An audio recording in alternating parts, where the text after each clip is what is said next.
All right, I call the special meeting of August 24th, 2026 to order at 6 p.m. Will the clerk please call the roll? Elfers? Here. Evers? Hochstetter? Here. Kenna? Here. Malcolm? Here. Wilsey? Here.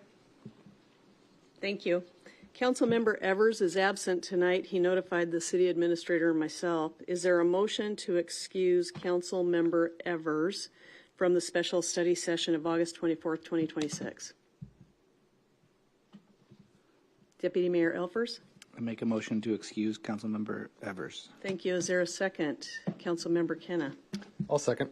Thank you so much. It has been moved and seconded to excuse Councilmember Evers from tonight's meeting. All in favor? Aye. Aye. Opposed? Okay, our motion is approved. So we'll move on to special business. Suspension of the rules. I'll call on City Administrator Jason Wilson.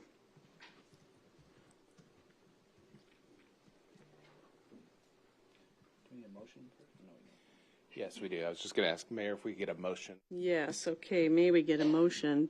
Deputy Mayor Elfers, thank you. I'd like to make a motion I'd like to move to exercise Section 22 of the Council Rules of Procedure, suspending the rules to allow Mr. Isaacs to be administered the oath of office at tonight's special council meeting. Thank you. Is there a second? Councilmember Malcolm. Seconded. Thank you. It has been moved and seconded to exercise Section 22 of the Council Rules of Procedure, suspending the rules to allow Mr. Isaacs to be administered the oath of office at tonight's special council meeting. Do we have any comments from the public? Can you turn my mic? Oh, thank you. Mayor, before we ask the public, I just want to frame this a little bit more. Under your council rules of procedure, section 29, it states that any appointed council member shall be sworn in at the next regular council meeting.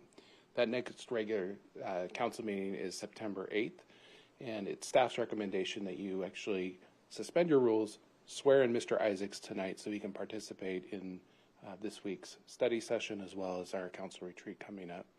That does require, as you know, to suspend Rule 22 temporarily. So that's what the motion is before you tonight, and I'll turn back over to you for public comment before you take your vote. Thank you. So any comments from the public? Is there anyone on Zoom by chance? Yes, sir. Okay, on Zoom, please use the raise your hand feature or press *9. We're good? Okay, thank you. So any comments from council? Okay, I see none. Will the clerk please call the roll? Malcolm? Yes. Wilsey? Yes. Elfers? Yes. Kenna? Yes. Hochstetter? Yes. Motion passed. Thank you. All right, so we're going to now have Mark Isaacs come up to the podium here, and we'll go ahead and do the oath of office.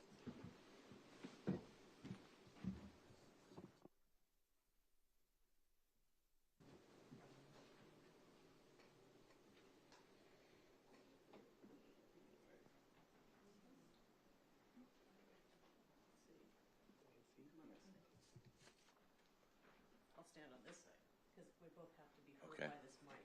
Are you good? This way? Let's try it. Let's do Test it. 1, 2. Okay. All right. So please raise your right hand. Just repeat after me.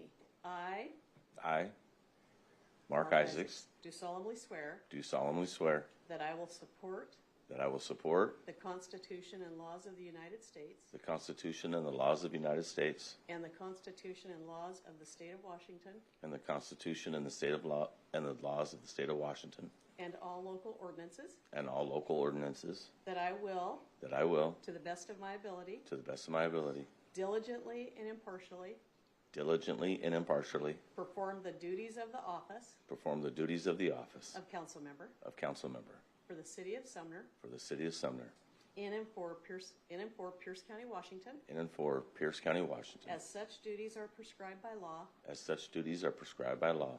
so help me God. So help me God. All right, congratulations. Thank you. Thank you. Very much.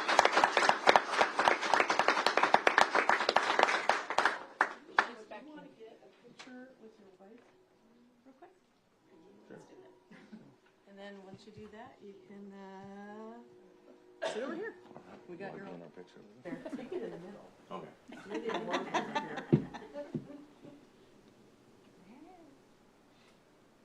Thank you. All right. All right.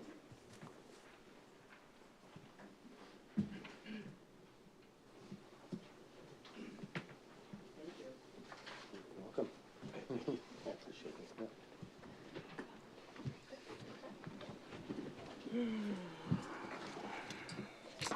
All right. So I will adjourn here in just a minute. There's going to be a study session immediately following with no further business before the council. So this special meeting is adjourned at 6:06 p.m. All right. He said 5 minutes.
I'd like to call to order the study session of August 24th, 2026 at 6:08 p.m. Councilmember Evers is absent. He notified myself and the city. Is there a motion to excuse Councilmember Evers from tonight's meeting? Councilmember Malcolm. I move to excuse Councilmember Evers from tonight's meeting. Is there a second? Deputy Mayor Elfers. I'll second that. Thank you. It's been moved and seconded to excuse Councilmember Evers from the August 24th study session. All in favor? Oh, wait. So we got it. We're getting it. Gotta change it. All right. All in favor? Aye. Thank you. Opposed? All right. Passed. We're good. With that said, we will begin the study session business.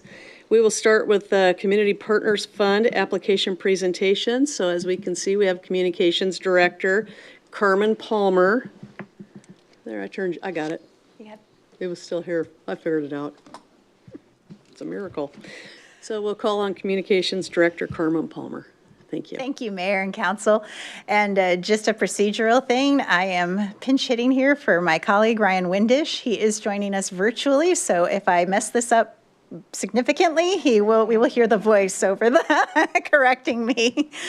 So thank you. Tonight we are hearing from our applicants for the Community Partners Fund. Tonight's outcome is for direction, and that is for you to give us direction on how much you would like to allocate to each potential community partner in your budget. All right, there we go. So just a reminder where we are. Applicants had until July 31st to put in applications for this Community Partners Fund. Tonight are the council presentations. Each applicant will have up to 5 minutes to talk with you about their application and what they would like to do for Sumner. And then your choices tonight will get into the budget, and then when that's passed in later this fall. So that's the process here. So how we got here, the city has always had great partners. We cannot do it alone. As part of the budget process, traditionally, there were partners like the Main Street Association and the Family Center who, were in the budget year after year, biennium after biennium. We realized before the 23-24 session of the budget, we developed this Community Partners Fund idea. And there were a couple of reasons for that. Not that we didn't love the organizations we were funding, but their needs change over time. And it seemed like that shouldn't be so routine. We should hear from them what their needs are as it ebbs and flows with the different biennium. We also wanted to make it fair to anyone out there we didn't know about to apply and say, here's what I would like to do for Sumner and how I would like to partner with the city. So the first time was the 23-24 budget when we allocated $200,000 to 5 organizations. The council increased that to $250,000 in the 25-26 budget, and that covered 8 grants. And the total funding you have decided to give out this time is again $250,000. Now we do know, I want to go just slightly off script here, hopefully Ryan doesn't chime in. We do know this is the city's contribution to these organizations. These are organizations that are pulling from other public and private funding sources as well. We know that $250,000 is not enough to cover the needs, so some difficult choices will have to be made. But to that end, I actually wanted to read an email Ryan received during the application period from one of our previous applicants, Vadis. And it's short, I promise, but it said, I am writing to let you know that Vadis will not be applying for city funds for this cycle. The reason is pretty basic. We are not in a high need mode at this moment. As an organization who has pursued and accessed funds from all sources for many decades, we are all too familiar with how limited resources are and how competitive it can be. We hold in a very high regard strong stewardship of public funds based on true need and efficient utilization. That's so, we want to honor those organizations in a higher need mode than we are and support their receipt of funds in whatever way the City Council determines them this cycle. When our situation changes, and it very likely will in the future, we will be back. In the meantime, we remain grateful for all we have already received from the city. I just wanted to add that this can be a very competitive process, and I just wanted to add that spirit of collaboration and stewardship that was expressed so beautifully from Vadis, one of our previous applicants. All right, so again, we allow for nonprofit organizations to apply for funding and make an ask. And this gives those organizations the chance to request and highlight what they do for the community. Every organization is doing wonderful things, and so again, they shouldn't just be a line item. We should hear from them, whether funding comes with that or not, because again, these organizations get support in many different ways. And then it gives you, as the council, the opportunity to make choices for this biennium based on priorities. All right, enough from me. We will hear from each of the community partners who have applied for funding. Again, they have 5 minutes, no presentations, more just to talk with you, up to 5 minutes. They don't have to use their entire time. A couple have brought handouts that you have already received. And I believe that's it. There will be time for questions afterwards. So please let them finish their 5 minutes and their thought process. And I believe we have them in alphabetical order. So first up should be Exodus Housing. Their funding request is $60,000. They assist households fleeing domestic violence by providing permanent housing, tailored services, and community resources. And I believe Tanya is joining us from virtually. Can I just ask before Yes. we start, Councilmember Kenna has a question. Oh, okay. Thank you. Yeah, Carmen, just a procedural question so are we asking questions after each presentation after the 5 minutes? Okay, Yes. not stacking them at the end. Not stocking them up. Yes, you don't have to quite remember them that long. Okay, thank you. Good question. Let's see. Tanya, are you ready to go? I am ready. Can you hear me okay? Oh, there I am, big. Yes, yeah. Don't let that throw you. We can hear you just fine. Awesome. Well, my name is Tanya Tennell Thornhill, and I am the Executive Director for Exodus Housing. And I just appreciate the opportunity to speak with you tonight. I apologize, I cannot be there in person, but I'm so happy to meet with you via Zoom and talk a little bit more about what Exodus does. So we have partnered with the city in the past with our rapid rehousing program. But about 5 years ago, we started getting a lot of calls for people needing prevention funds. And at that time, there was essentially nothing in the community to tap into that kind of funding. And so I told my staff, if we ever get the chance to grow, that is the one area that I feel like we could really benefit from. So back in October 2025, we got a $75,000 grant from the Medina Foundation to start our new program, our prevention program. And we currently serve anybody in Pierce County with minor children. They have to have a little bit of income and be willing to contribute to the renters that we're going to help them pay. But we'd really like to target some of the cities around us. We want to get back into Sumner. Unfortunately, our office is no longer in Sumner. We are in Denver, but Sumner community and some of the partners that we worked a lot with, the school district, the family support center there. And we would love to get back into the school district and help those families who are struggling with rent to get caught up with their rent, get some case management services where we help them with goals and budget setting, just kind of get them more stable and in a better place so that when they exit the program, they're able to pay that full rent on their own and those rental arrears are gone. Or if their rental were super high, at least we could get that down and maybe have a payment plan in place that's agreeable to both them and the landlord. And then also try to help them find some other community resources that could maybe help them with those rental arrears. And basically we have them in for our program for about 4 months. So we provide rental assistance on top of paying for those rental arrears, and we do a graduated schedule. So we help with 75% of the rent the first month, and then the second month we help 50% of the rent, and then the last month we help 25%. So that way they have some extra funds to hopefully be paying off those rental arrears, set some money aside in savings, or if they needed a car repair or anything like that, maybe this is a good opportunity to do that because they're getting some help with rent for 3 months. And then after 4 months, they exit the program. Although we do have an appeal process, and sometimes we have families that need an extra month, and we are totally willing to help with that if need be.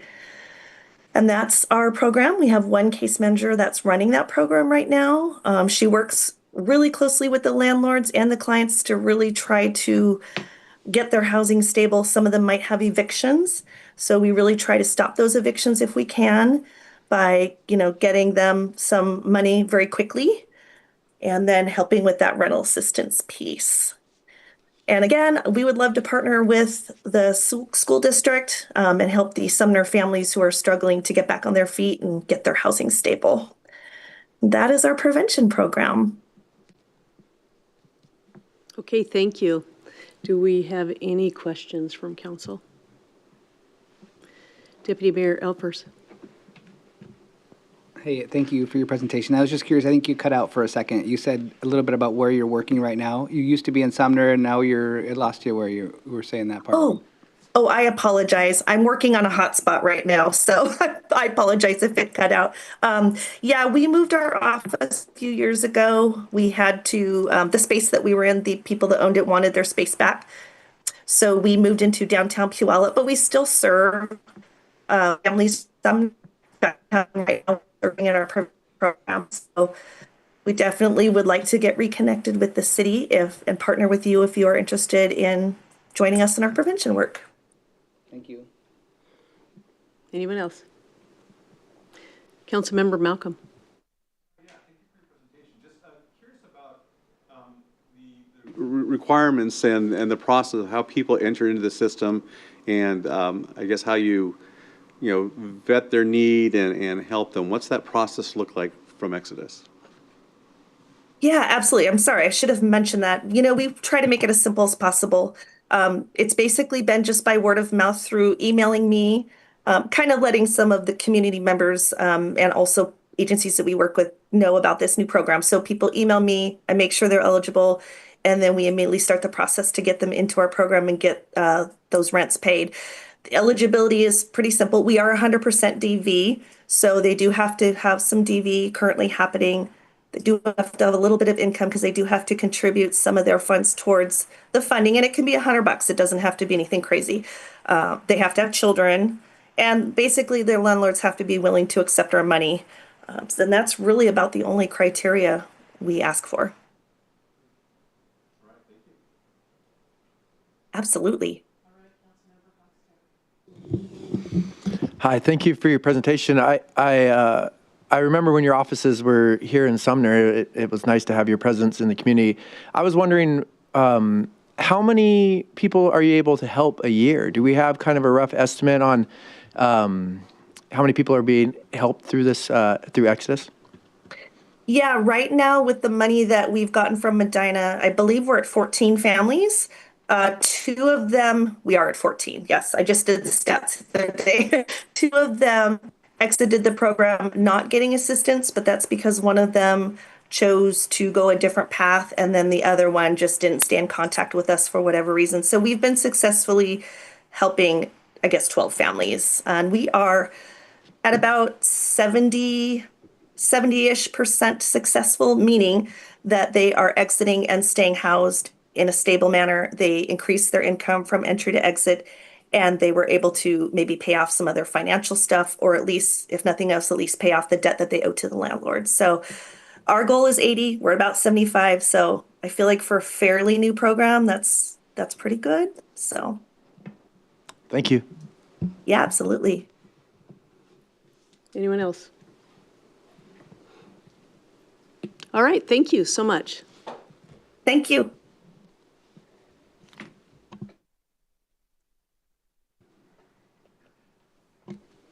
All right. And our next applicant is Generous Influencers with the Night Market. They applied for $20,000 to manage, promote, and facilitate a community night market in downtown Sumner in conjunction with our summer concerts, Music Off Main, which just wrapped up for this year. And ready to come on up? Good evening, Mayor Bowman, council members, and staff. I am Patty Hoganson. I am the Executive Director for Generous Influencers. Thank you for the opportunity to speak with you tonight and for you considering, again, extending some of these funds for Generous Influencers and the Sumner Night Market. Generous Influencers believes that small business is the backbone of a community. And when small businesses thrive, families thrive. When families thrive, communities thrive and become stronger. We believe that relationships build community, and we believe that everyone has something of value to share with the people they meet every day, themselves becoming generous influencers. 3 years ago, when we were approached to bring Generous Markets to Sumner, it was with those beliefs that we agreed. Our goal was never simply to organize another vendor market. We wanted to create an experience that supported small business entrepreneurs and local businesses, while giving residents and visitors another reason to gather, connect, and spend time in downtown Sumner. This summer, in partnership with the City of Sumner, with Music Off Main, with the Sumner Main Street Association, with It Takes a Township Foundation, the whole collaboration, we were privileged to help activate Heritage Park and Hops Alley during the 4 concerts in July. The results exceeded our expectations. Each market featured 25 to 35 small business vendors, food trucks, opportunities for downtown business to participate alongside our vendors. Families shopped, children played, residents visited, visitors discovered all that downtown Sumner has to offer. What we witnessed wasn't simply commerce, it was community. We saw first-time entrepreneurs gain confidence by selling their products to supportive consumers. We saw local businesses benefit from increased foot traffic. We saw young entrepreneurs get to experience the marketplace in a safe, encouraging atmosphere. Those are the experiences that young people get who become our future business owners and community leaders. We created opportunities, we have affordable opportunities for small businesses while helping transform public spaces into welcoming places where people wanted to spend the evening together. keeping the cost down for our vendors is very important, not only to bring in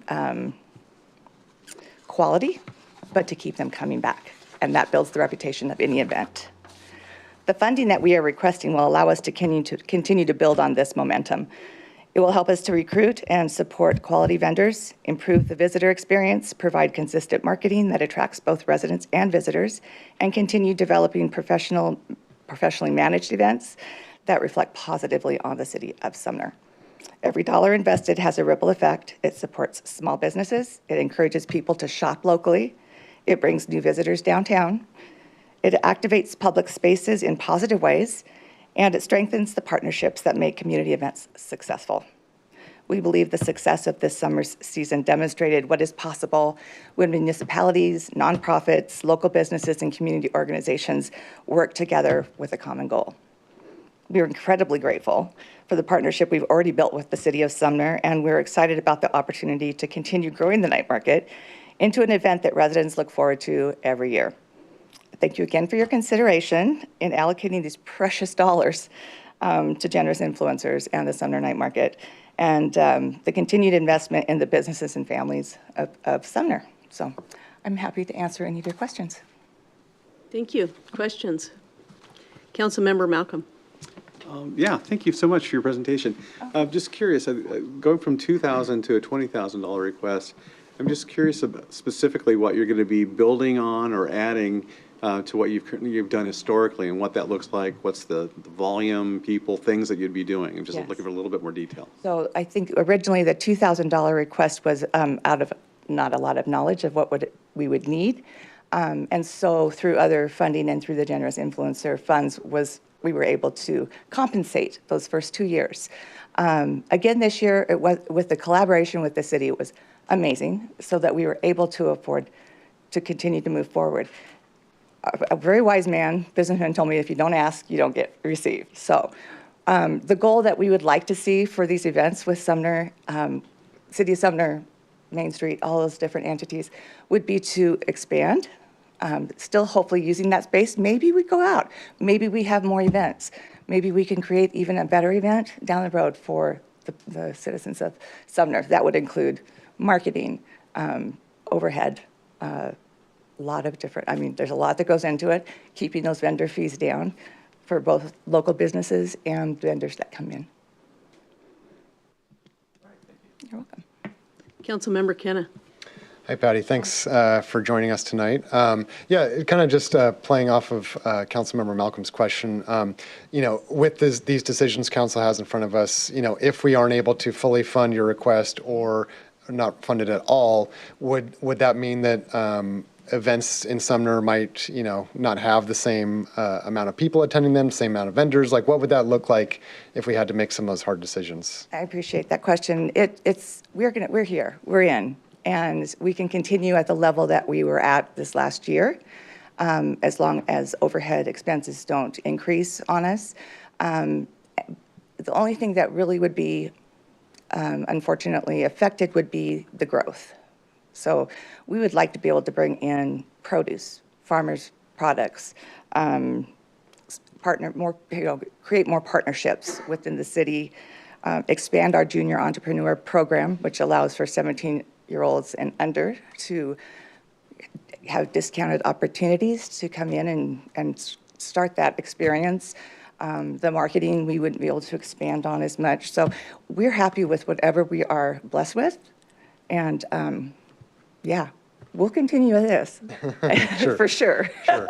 But it sounds like there's opportunities with funding that you imagine you could do even more. You're not quite sure exactly what that might look like, but you're looking to grow what we have right now. Exactly. I would love to have more events. I would love to, that was probably the largest comment we received from the public was, oh, it's over, and so it would be great if in collaboration we could create more concerts, do some more activities, like I said, expand to more of a farmer's market, maybe even extended hours, who knows? There's a lot of opportunity to discuss, so we'd love to be able to be a part of that. Great. Thank you. Mm-hmm. Thank you. Anyone else up here on the council? Questions? All right. Thank you very much. Thank you. Thank you.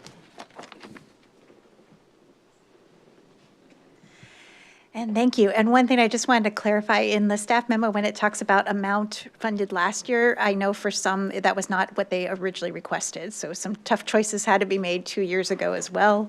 So just letting you know. All right, next we have Mi Casa Housing. They own and manage 5 properties in Sumner, totaling 18 units, serving low-income families. And welcome to the podium. I kind of want to say come on down, but I probably shouldn't.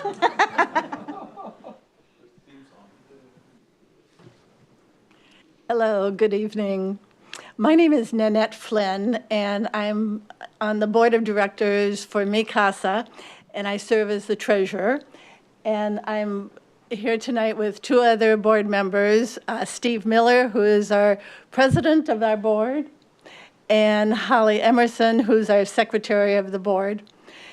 And Mi Casa has been around for 35 years now, and we have, Mi Casa is a standalone 501c3 charity, and it's run by volunteers. So we have long-term housing.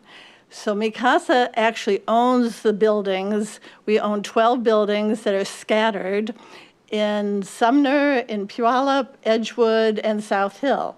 We have 5 of our buildings are here in Sumner, which are 4plexes on Washington Street and triplexes on Garden Street.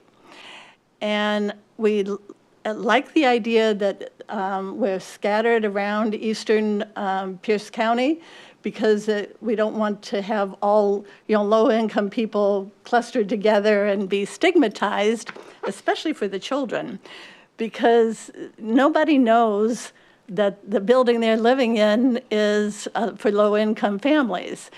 And our rents are about half of what the market value would be.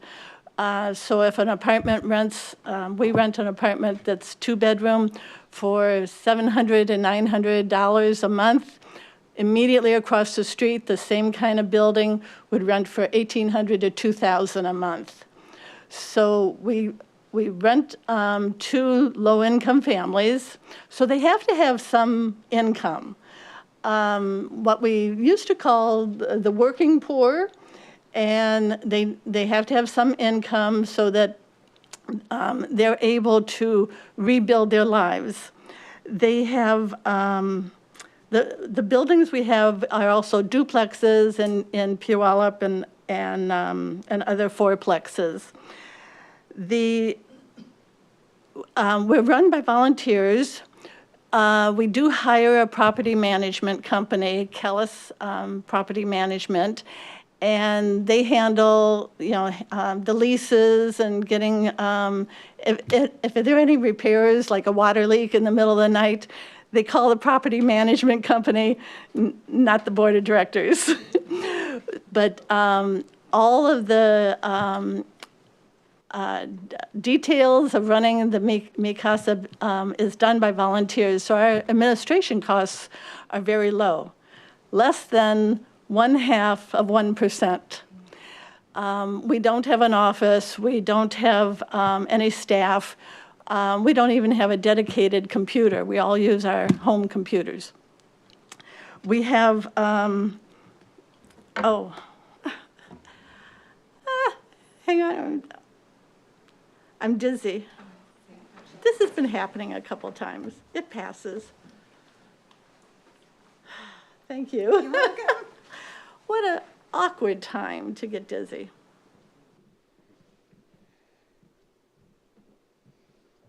I did mention it to my doctor a couple weeks ago. He was like, Do you need any water or anything? Or you okay? No, it's passing. Getting old is not a lot of fun, but it beats the alternative. So we rent to very low income families that are like 30% income of the AMI, which is the area mean income. And that would be families, like a family of 4 with $34,000 annual income. And when they enter into our program, that's usually, they're at the very low end.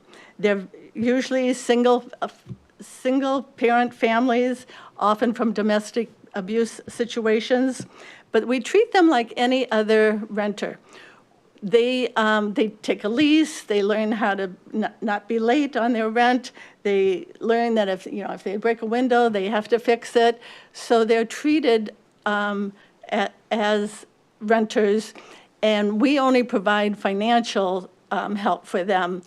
But we do not do supportive, because there's other counselors and support that you have, like the Family Resource Center here, that they can get good counseling and individual support for. But our long-term, so Mi Casa complements the short-term agencies that do shelters or help for 3 months or half a year. We do long-term, so people stay with us for an average of like 7 or 8 years. So their children are stable in school and not bouncing around. It really helps the children. So, any questions? Okay, any questions from the council? I see none. Oh, Councilmember Hochstetter.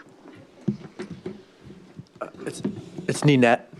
Ninette. Nanette. I just want to say I really enjoyed your presentation. Oh, thank you. Yeah, thank you. Even, at least I didn't fall over. All right, thank you. Anyone else? Okay, thank you very much. Okay, thank you very much. Thank you for the offer of the chair. Okay. Strange. All right, thank you. All right, next up we have Mother to Many. They have asked for $40,000 and help families that have been struggling with meals, coats, and food items. They go to the sports complex twice a week to provide lunch to youth.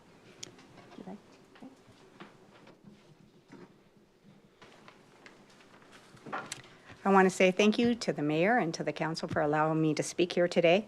My name is Joanne Whitler. I'm the executive director of Mother to Many, registered 501c3 since 2013. Our mission is to meet at-risk youth directly on their turf, delivering essential basic needs, support, hunger relief, and trusted adult mentorship without any barriers. Mother to Many does not wait for youth to come to a formal facility. Our mobile outreach goes to them. Approximately 1/3 of our students in Sumner Bonnie Lake School District qualify for free or reduced lunches. The stats clearly showcase a massive ongoing need for additional food resources across our local community, and the demand that school-based meals alone cannot fully satisfy.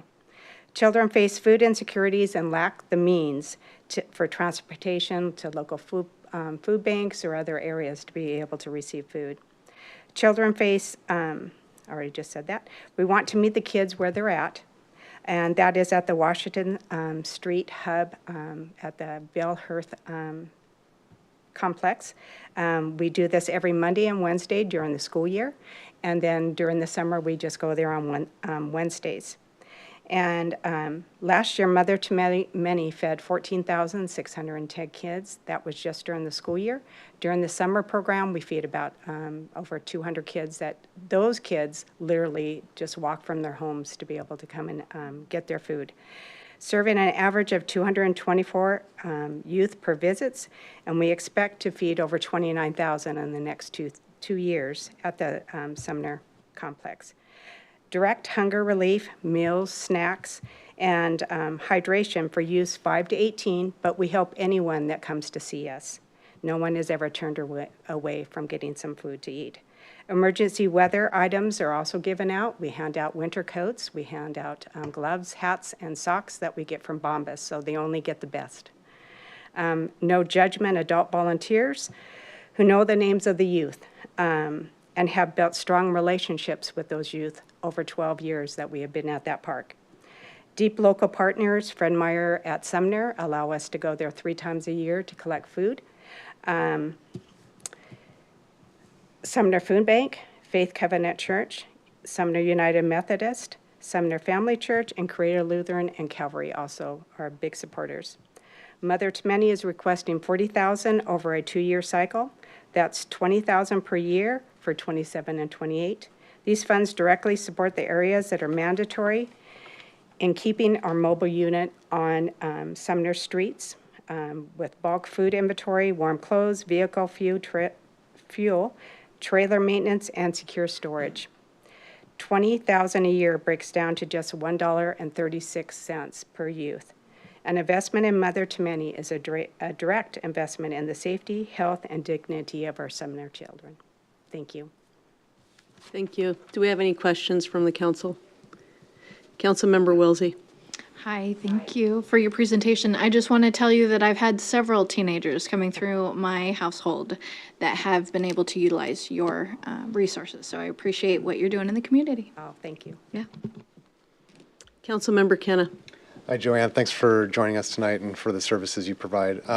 Just a quick question about the sports complex that you all set up services at.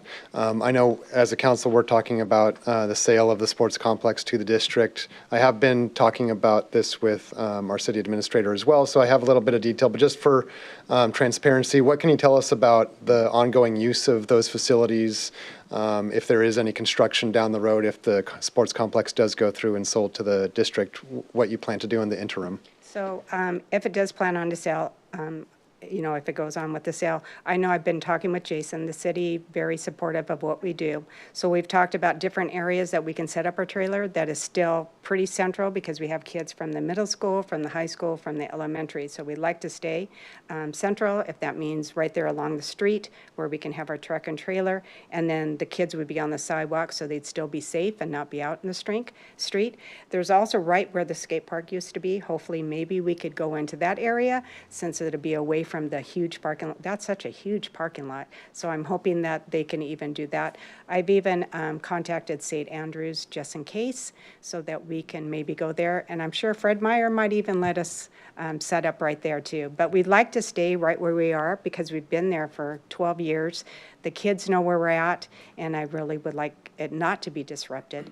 But I know if we just have to move a little bit, the kids will find us. They always do. So it sounds like you don't anticipate disruption of your services, No. just might have to kind of Might have to move around a little bit. Yeah, just but- might have to move okay. around, but no, Great to no hear. disruption. Thanks so much.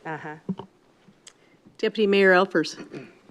Yeah, hey, Joanne, thank you for your presentation. I just think the thing you mentioned a couple times that I would love to hear more about was mentorship. You said Yeah. some of the people have been doing it for 12 years, and I'm hearing a lot of like giving food and some supplies. But can you tell me what, you could give a little more explanation of mentorship? So we have a lot of kids that have came through, especially the high schoolers. And this time and the way things are and stuff, a lot of kids don't think they go, we can't go to college. We can't afford to go to college. So having people that, like my husband, that is a carpenter, he's been able to talk to the kids about going to trade school and to be able to maybe be an electrician or a carpenter. And so it's been really cool to see those kids take those classes. One of them, Logan, he's been going to the Bates, and so he's learning how to be a carpenter. So, you know, it's really cool to think that he's not going to have to stay at McDonald's. This is just a part-time thing, but he can go on and have a successful career. And then with the mentorships, just becoming close, you know, these kids a lot of times go home to parents that maybe aren't there. So to be able to come and just talk to an adult, get encouragement, because they have 10 grandmas pretty much. We're all pretty or older. And so I'll ask them, how's your day? How are you doing? How's school going? You know, do you need any help in those areas? But just to be there, and you know, when you have food, it brings kids together. They get to be kids just for a little bit, sitting out on the pavement and talking. And yeah, we just built some really good relationships with those kids. So they feel that we're trusted people to be able to talk to and to hopefully help them with making bigger decisions when it comes to their future. Thank you. I appreciate that. Okay, anyone else? All right, thank you so much. Thank you so much for your time. All right. Next up, we have the Puyallup-Sumner Chamber of Commerce. They promote an economically vibrant and competitive region where community, family, and business prosper. They are asking for $20,000 to provide business assistance through marketing, education, government affairs, and collaboration. So.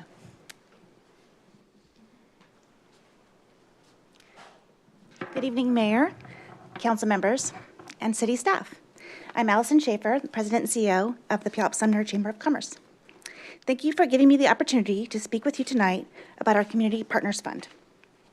One of the things I want to emphasize tonight is that while we serve a larger regional community, we intentionally focus on Sumner. Sumner isn't simply one of our communities included in our service area. It is a community where we actively bring people together, promote businesses, develop leaders, build relationships, and create opportunities that bring people into Sumner. Over the past year, we've continued to grow that work. Our Economic Forecast Luncheon at the Hanson Place brought more than 120 business leaders and community leaders downtown Sumner. These are people who don't just attend the event, they live here, see the community, and discover businesses and build relationships. Our Business Expo at Knutson Farms featured more than 60 local businesses. That gives local businesses visibility while also bringing people in throughout the region. Our Women in Business event is another example of an event that brings in hundreds of professionals and business leaders together here in Sumner and gives us the opportunity to showcase both the community and businesses within it. But our work goes well beyond events. Through our Leadership Institute, we've introducing current and emerging leaders to some of the businesses and organizations that make Sumner's economy unique. Participants have the opportunity to learn directly from places like Delano's, Keurig Dr. Pepper, the Old Cannery, and of course, the City of Sumner. That exposure matters. It helps people understand the diversity of Sumner's economy from its historic downtown, small businesses, to manufacturing, distribution, and major employers. It also helps develop future community leaders who understand how businesses and governments can work together. Throughout the year, we also support Sumner businesses going through networking opportunities, ribbon cuttings, business celebrations, referrals, connections, advocacy, and direct outreach. And I think this is where the Community Partners Fund can have a particularly strong impact. An investment in the Chamber isn't just supporting one single event or one single business. It allows us to create a multiplier effect throughout Sumner's business community. We can use our existing relationships, communications, sponsorships, volunteers, and regional reach to extend the impact of the city's investment. What we want people from outside Sumner to come here for a chamber event, then discover a restaurant that they want to visit again. We want someone attending a program at Sumner Business to discover downtown while they are here. We want business leaders from throughout Pierce County to see Sumner not just as a place to drive through, but as a place to visit, to do business, to invest, and to spend some time and even live. And we want Sumner businesses themselves to feel connected to one another, to city leadership, and to the resources and relationships that can help them succeed. There's also an important community component to what we do. A strong local business community contributes directly to the quality of life of Sumner residents. Successful businesses can create jobs, support local organizations, sponsor community activities, generate local tax revenue, and give residents places to gather, shop, eat, and connect. When we bring visitors into Sumner, that creates an additional economic activity. When those visitors have a positive experience, we create the potential for repeat visitation. And when we help local businesses become stronger and more connected, that strengthens Sumner's overall economic competitiveness. That's why we see this partnership as much more than funding. We are very proud of the momentum we are seeing in Sumner, and we believe there's an opportunity to build on it even further. Our goal is to continue increasing the visibility in Sumner businesses, bringing people together in the community, strengthening the relationships between businesses and government, developing future leaders, and telling Sumner's story throughout the region. Ultimately, we want the city's investment to reach far beyond the chamber. We want it to reach the restaurant that gains a new customer, the small business that makes a new connection, the employer that meets future workforce partner, and the visitor who decides to come back, and the resident who benefits from having a vibrant and thriving business community. That's the return on that investment that we believe this partnership can provide. Thank you for considering our partners' request fund, and thank you for the city for a continuing partnership. Okay, do we have any questions? All right. He's thinking about it. He's fidgeting. I saw him. I'm with you. All right, thank you very much. Thank you. No problem. All right. Thank you. Next up, we have Save Ryan House doing business as Friends of Sumner History. They are requesting $18,000 with the goal to preserve, celebrate, and share Sumner's history and artifacts through a mobile museum and eventually a permanent museum. You ready? So I'd like to invite Tina up as well. All right. So greetings, Mayor and council members. Thank you for the opportunity to be here today. Of course, my name is Nick Bierman. I'm the chairperson and president and leader of the group formerly known as Save Ryan House, but we are working on changing that to Friends of Sumner History. Tina Burnett is standing here beside me today.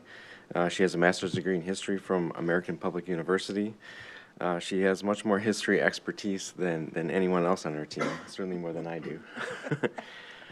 We've got other members of our group present in the back of in the back row. Leland Schmidt and Randall, who I'm sure you know, Randall Adams. Melissa Fox is a descendant of the Woolery family. She's a member of our team. Melody Adams Forstrom and Amanda Henderson are also members of our team. They're active. Amanda's an active PTA parent, and she has a lot of experience with fundraising as well. Okay, so as I said, we are members of the group formerly known as Save Ryan House. Yes, we started as a concerned group of citizens that were fighting to save a historic 150-year-old building that was owned by the city of Sumner. You know it well, the Ryan House. But we have become much more than that. We are a registered nonprofit organization that is registered and recognized by the state of Washington Secretary of State Office. We have applied and received formal status as a 501c3 organization. We are rebranding and refocusing our effort toward the mission of bringing a museum back to the city of Sumner and making our collective history accessible to the public once again. We are in the process of changing our name, so our organization name will be Friends of Sumner History going forward. We will be taking a fresh approach to redirect and reorient the organization mission and goals to saving and preserving history on a broader scale. We are also seeking a formal endorsement to do business within the city of Sumner under this new name, Friends of Sumner History. And we will actively resist efforts to dead name our organization. We are making a concerted effort to turn the page, and we invite the community to join us in this effort. We are also aware that city staff has recommended that the city council deny our application for community partners funding, but we have come here today to tell you what our organization is about. Throughout our history, we've been self-funded. We've relied solely on donations from supporters and our own sources of funding. To date, our most successful fundraising has been garage sales. In fact, the majority of our current funds are from the most recent garage sales. We are also ready to take the next step toward more formal fundraising and start applying for grants and other sources of funding that will help us achieve our goals. That's why we're here today. That's why we are also working with the Washington State Historical Society. There's a grant, the History Assist Grant. The Washington Trust for Historic Preservation has a Savinsky grant. There's other grants that we're looking into that will help us with more fundraising. Okay, so those are the kind of partners that we're looking for. What will we do with any funding that we have? We specifically are working to bring a museum back to Sumner. We want to start with the idea of having a mobile, portable museum, since that reduces the overhead cost of having a physical location. So think about that. So think about that for a second. How great would it be to have a mobile museum that can go to an event, go to the night market, go to the schools, go to the Sumner, the Senior Center. Yeah, thank you. The Sumner Senior Center, and bring history to the community. That's our goal here, is to try to bring history to the community in a new form or another. We would serve people of all different age groups. We would serve students. We could serve long-term members of the community. We could serve visitors. We could serve people at the festivals and the fairs. So we would have an opportunity to reach out to many different people. And our design would include a trailer that has self-contained museum inside it, so we could have a ramp that you would walk up into, or it would have a ramp so it could be accessible. We could have interactive exhibits inside, touchscreen displays, storyboards, tangible pieces of history that people could touch. All those kind of things that we could bring history out to folks in the community.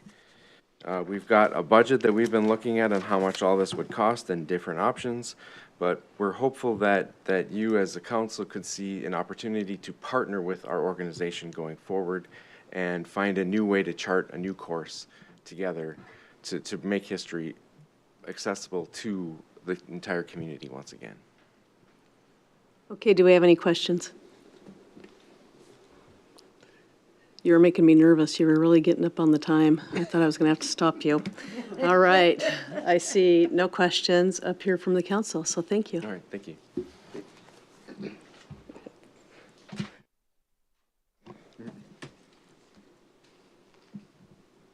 All right. Next up, come on, slideshow. Here we go.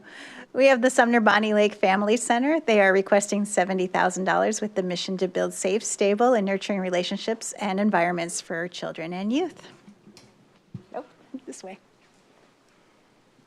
Thank you, Carmen. Mayor Bowman, Deputy Mayor Elfers, and members of the council. I'm Marilee Hill Anderson, Director of Community Partnerships and Engagement, and I'm delighted to be here this evening. Probably the most important thing I can tell you, or I can share with you, is thank you for your continued trust. As I was looking through my notes, it was the city of Sumner and that mayor at that time, back in 1998, that helped us establish the Sumner Bonnie Lake Family Resource Center. We've been partners in this work since the beginning. And I'm glad that I have the opportunity to come before you again tonight to share why we believe that continued city investment in our Family Resource Center, our partnership, is a strong investment for Sumner families. We are requesting $35,000 a year per year for 2027 and 2028, the biennium. This funding will help directly keep a trained coordinator in place and supports family programming right here in our community. One of the key messages I wanted to share with you, some problems that we attempt to solve, is that families don't know, obviously, all the time where to turn when small problems happen or when big problems happen. And when we're able to just help them, sometimes we can help contain the fire that's happening, right? We want to make sure that the problems don't become bigger. And unfortunately, with rent prices the way they are, sometimes those problems are big, and we try to connect them to many other local and county and even sometimes state resources. We want you to know the kinds of things people are coming in for in addition to rent and housing help. They come in for food. And I'm looking at my friend Anthony back there, who's just, I think we have each other on speed dial, right? Diapers. We have a diaper bank in partnership with a Family Support Partnership. We now have formula because a church on the hill gave us 100 cans when we thought the budget for WIC was going to be cut. Transportation, employment, health insurance, child and family support, you name it. We've kind of seen it all. The center is the local place where a family can walk in, explain what's happening, and not be turned away because we don't do that. Basically, we are there. We have someone there that can help them and figure out what comes next. We do have some emergency one-time funding through the Rotary Club of Sumner, which I'm incredibly grateful for, as well as the generosity of other community members. If I could show you the impact, I just want to highlight again a couple of numbers. 2,900 residents of Sumner expected to be served annually. And 160 of those are students that attend our schools that are either unaccompanied homeless youth or families experiencing homelessness in 25-26. And that number just keeps going up. We had 320 students in our district experiencing homelessness. And many of you that know me know I'm so passionate about that. What that looks like for me, I don't do direct casework normally, except for when it becomes just too much for our coordinator, a parent who loses a job and comes in crying because 40% of the income is gone.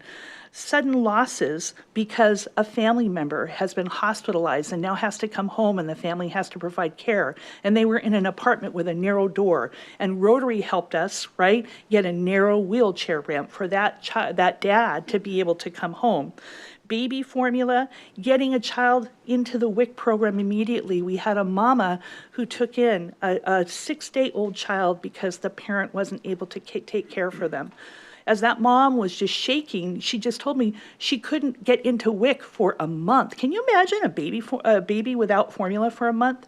But WIC was in the portable right across the walkway because that's what we do. We house other agencies as well. I said, stay here. And I went over and I said, Dean, multi-care employee from WIC, can you get this family in? He gave up his lunch hour.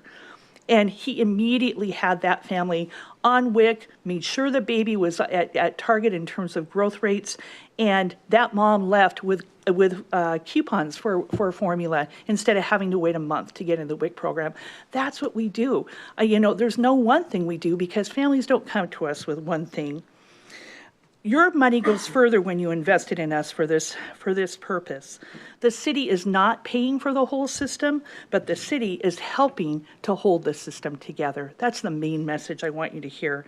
Because you're partners with us, the health department that's contributing $49,000 toward this family resource center and our coordinator position, City of Bonnie Lake contributes $12,000. The WIC program co-locates staff there, Sound Outreach, employment, and financial coaching. Puget Sound ESD with their Valley of Esperanza. Esperanza is the word for hope in Spanish, our Latinx family advocacy project. United Way and other funders. Amazon came through big this year in helping our families that were experiencing hardship due to flooding. Community volunteers. And through all of those partners, we were able to leverage and donate or distribute about $50,000 in donated goods to our community. We are just so grateful for our partners. What the council's investment will accomplish, $70,000 over 2 years, will maintain the coordinator's capacity to keep helping, provide that individual resource navigation that our families need, help our families experiencing housing instability and homelessness, maintain access to parenting education. We did a nutrition class, we did a parenting class where people were just able to do art programs with their kids, and continue that network of partnerships we have. There is not one partner that can do this all by themselves. This is ultimately an investment in prevention, helping families stabilize before a problem becomes a crisis again, while we build stronger and healthier, more connected families in Sumner. And I will share with you again that your investment will maintain this local resource hub that connects literally thousands of Sumner residents with services, leverages money from numerous partners, and provides a trusted place for families to turn to when they don't know where else to go. And I Thank you so much. All right, I know. All you know right. what? I had many more pages. I'm sure you did. Okay. Does anyone? I was revving up, Mayor. I know. I've also I know. left some handouts, and I was actually at the end, but the handouts were over at the counter. Just a little bit more information. Thank Do we you. have any questions from the council? Councilmember Kenna. Hi, Mary Lee. Thanks. Yeah, you got a lot in 5 minutes. Thank so, you. Or maybe a little more, but. maybe a little bit on the end I'm there. sorry, I was trying to look. We couldn't find it on here. Right, I had it up here. No worries. Yeah, I was hoping you could describe a little bit about kind of the ebb and flow of need. And I know you mentioned at the top, rent prices and home prices and things of that nature. And, you've got gas, you've got food prices, all of it is just skyrocketing. So is this a moment where you see that things just continue to get harder for families that are already struggling? Is this just a cyclical thing where every couple of years we're going through something like this? Like, what does the community look like in terms of need? How is that moving up and down? I appreciate that question, and I'm glad that others have echoed what I'm about ready to tell you. Sumner Middle School had a 41% free and reduced lunch rate last year, and that's pretty consistent. That means a family of 4 is trying to live on a gross income of $58,000 or less. The Early Learning Center was at 46%. Daffodil Valley was at 56%, and that's actually a low water mark for them. And Maple Lawn Elementary was at 31%. All 4 of those schools, actually 3 of the 4 qualify for free meals all year round because of those stats. And I wish I could tell you that they're going down, but not here. To me, some of you heard, I've been here 35 years, right, starting this year now. Folks, it's directly correlated to rent prices, and that's not just a Sumner issue, that's everybody's issue. Also utility prices, and when we see lots of jobs being lost in the industrial, not only industrial, but high tech, I mean, that's all impacting us, along with the price of gas. It's all of those things together. I feel like we're, in some ways, I want to say stable, but increasing a little bit in terms of the needs we see. But we've also lost some families that have experienced high needs because they can't afford to live here anymore. So that, it's kind of like the need is getting greater and some are just falling off and having to leave. Yeah. I hate to be that honest, but that's what we're seeing. Appreciate that. Thank you. And not because the community isn't generous, but just because the needs are that great. Thank you for asking. Do we have any more questions? All right, thank you so much. Thank you, Mayor, and I apologize. I was really trying to watch my time. Thanks. That's all right, thank you. All right. As you can tell, we're alphabetical, so the S's have a lot here with Sumner in the name of a lot. But next up is the Sumner Community Food Bank. They are requesting $80,000 to provide supplemental food to Sumner families and connect them to other services in the community. Evening, council members, Mayor Bowman. It's good to be before you again. Marilee, thank you. I've got about 2 minutes for my presentation. I appreciate the narrative. This evening, I want to thank you just for the past support that the city of Sumner has given the Sumner Community Food Bank. Your support has been instrumental in what we do and the mission that we fight every single day. Tonight, I'm going to share the need with you. So going to kind of continue that narrative that Marilee has finished up with. So I will continue that and try to paint the picture of what the true need in the community is based on what we're seeing at the food bank. So I will share the need. I'll give you some numbers. I'll paint that picture for you. I will also share what we will accomplish with your support, and then I'll finish up with the support request. So looking at 2025, looking at the regional impact from the Sumner Food Bank, over 118,000 individual family members were served through our marketplace. And that's not even counting the 50-plus agencies that the food bank supports out the back end, such as Mother Domini, the Family Center. 6,487 students were supported through our backpack programs. Households were served 32,968 times. And these are appointments where clients were able to come to the food bank last year and shop and pull their own product, for a total of 124,542 total clients, backpack and walk-in clients. Now, these numbers, they reflect a community that is relying on us not occasionally, but consistently and increasingly. Now, let's narrow that down. Let's just focus on the Sumner impact. So over the past 12 months, Sumner residents alone have relied on the food bank 5,127 times. This represents 590 individual residents of the Sumner community. If you include their family members, that's 1,629 clients and family members. Over 500 Sumner residents visit our food bank just last month alone. This represents a 25% increase in Sumner demand since May, and that is the highest growth rate among all the 40-plus cities that visit our food bank. So the surge underscores really why expanded service is essential. And if you recall, I think it was April, I stood before you, and I shared with you that we have expanded our services. So we are open, we are the only food bank in the state of Washington that is open 6 days a week and 4 nights a week. But we had to do that just to be able to we know we can't match the demand, it's just too great, but at least try to put a dent in it. So the surge really is continuing, and the Sumner families are turning to use us more frequently and in greater numbers than ever before. And the need, it's just not a Sumner story. This is in every region across the street, and we're not oblivious to the impacts that is going on in the company. All you have to do is just walk in a grocery store or go to the gas station and really understand the financial impact that people are experiencing right now.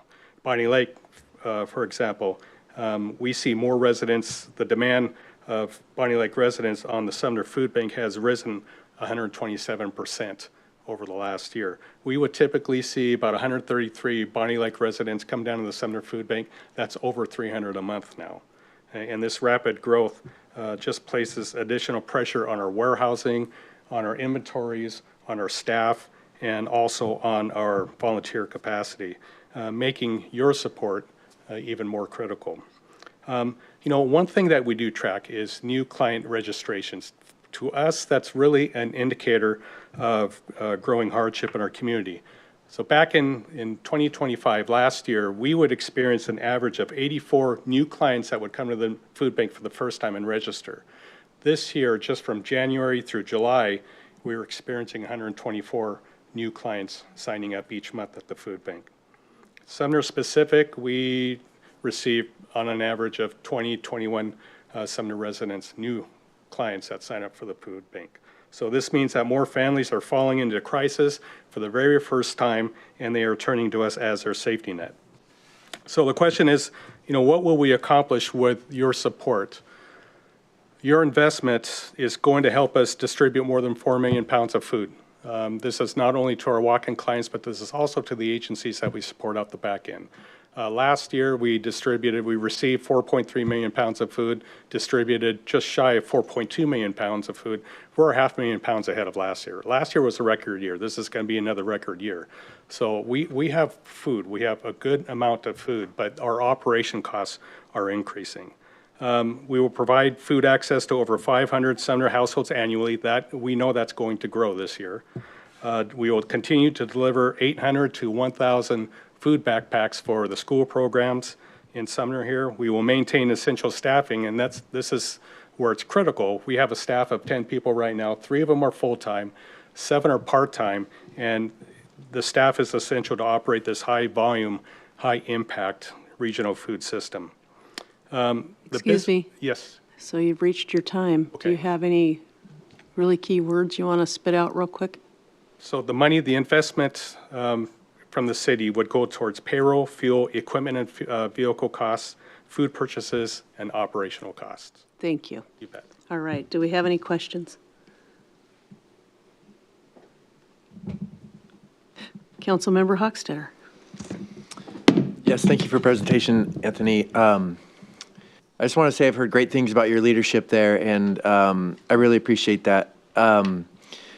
What you guys have done and your team to be open in the evenings, it seems like it's fit a need that was lacking at most food banks. So I just want to say I appreciate that, and it is interesting hearing the numbers, how they're growing, but it does, now correct me if I'm wrong, this is my question. Are most of the residents that you see local, are they Sumner, or is it growing a lot with our neighboring cities as well? It's growing more. Sumner numbers are growing if you do it based on per capita, percentage-wise. Per capita, Sumner's the top of the list. Not in just sheer numbers, but in percentage per capita. We're about 4.7%. Do we know sheer numbers? What is there one city in particular that's really needing a lot of help with some of our neighbors? Yeah, so if you just look at just the solid numbers, just the base number, and we track this every single month, Auburn's always the top of the list. Mm-hmm. But based on per capita, Sumner is higher than Okay. that, just based on the population base. Thank you. Anyone else? All right. Thank you. Thank you.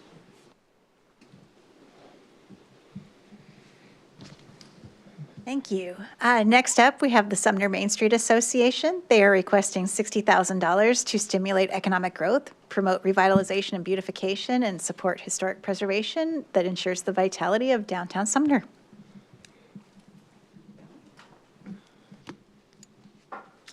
Hi. Good evening, Mayor Bowman, council members and staff. Thank you for taking time to listen to what I have to say tonight. I'm here to respectfully ask you to continue your investment of $30,000 per year to Sumner Main Street Association. So why should Sumner taxpayers invest in the Sumner Main Street Association? Well, I would say it comes down to 3 things: why the investment matters, what we're going to do with it, and who ultimately benefits. So first, why does the investment matter? Downtown Sumner is a community asset. It's a place where residents shop, dine, gather, celebrate, and connect with each other. It's part of what gives Sumner its identity and sense of place. When downtown is healthy and vibrant, that benefits the entire community, not just the people who own businesses here. And that's really where SMSA comes in. We're not just an event organization, although our events are the most visible thing that we do. Our work is year-round. We work on the physical appearance of downtown, community engagement, economic vitality, partnerships, and the long-term health of downtown. And one thing I'd really like to emphasize is that the city's investment in SMSA is leveraged by a lot of other community investment. So between 2024 and 2025, more than 70 volunteers gave us about 25 hours of their time. And that's the equivalent of more than $100,000 in volunteer value. We also brought in private sponsorships, donations through the B&O tax credit program, a $20,000 Pierce County lodging tax grant, and support from other community partners as well. And SMSA has invested its own money as well. During this funding cycle, we put almost $40,000 of our reserves into the first phase of the building lighting project downtown. So in other words, the community partner funds we hope to receive are just part of a much larger investment. So 2, what are we going to accomplish with the city's support? We're going to continue building on what we've already started. We're laying the groundwork and hope to move forward with the next phase of the building lighting project. We've also continued our partnership with the city on the downtown holiday decorations, now going on year 3. Community engagement will continue to be a big part of what we do, not just with volunteers, but also through our social media content, which helps people discover what downtown Sumner has to offer. And we'll continue to distribute about 10,000 copies of our downtown walking map and event guide every year. Our merchant meetups are continuing too. We have about 6 per year, just started those last year, and that plus our annual meeting, which will happen next month. I hope you'll all come to that. We've reconvened our Economic Vitality Committee with a nice mix of people and perspectives in that group, and these discussions are helping to inform our future work planning. We're creating more opportunities for people to volunteer, serve on committees, and help shape downtown. These are the people who set up, tear down, and work at Rhubarb Days, stuff swag bags for wine walks, unpack and fluff the holiday garlands and wreaths that adorn downtown during the holidays, attend committee meetings, and even serve on our board of directors. We'll also continue building partnerships with the city, nonprofits, service organizations, property owners, business owners, and others. I see many of our partners here in this room, so tonight. And one of our top priorities for the next couple of years is fundraising. We want to continue to diversify our funding, bring in more private dollars, sponsorships, donations, and grants so we can stretch the city's investment even farther. And finally, who benefits? Well, obviously downtown businesses and property owners benefit from our work and from a healthy downtown, but they're not the only ones. Residents benefit from having a place close to home where they can shop, dine, access services, gather, celebrate, et cetera, participate in community traditions. So families benefit, retirees benefit, volunteers benefit, people who enjoy our events benefit. But I think there's an even bigger group that we sometimes overlook, and that is summed up by saying you don't have to participate in anything SMSA does to benefit from our work. Someone who never volunteers, never attends Rhubarb Days, never serves on a committee, still benefits from an attractive and active downtown. They benefit from the businesses and services here, from the improvements we make in the environment, such as the lighting, and from the private investment that a healthy downtown encourages. So that's why I believe this is a good investment for Sumner. We're a small organization, but we bring together many volunteers, sponsors, partners, and our own resources to help maintain and strengthen one of Sumner's most important community assets, downtown. So we're asking the city to continue to being one of those partners. Thank you for your consideration, and thank you for your past support. I'm happy to answer any questions that you have. And thank you for being on time. All right, do we have any questions? Councilmember Hochstetter. Yes, thank you. I do want to say I appreciate the lights that are going up downtown. My daughter and I walked down the other day, and I know that's part of the project that you guys have been working on, and they were great to see as they're getting up. Thank you. Anyone else? All right, thank you very much. Thanks.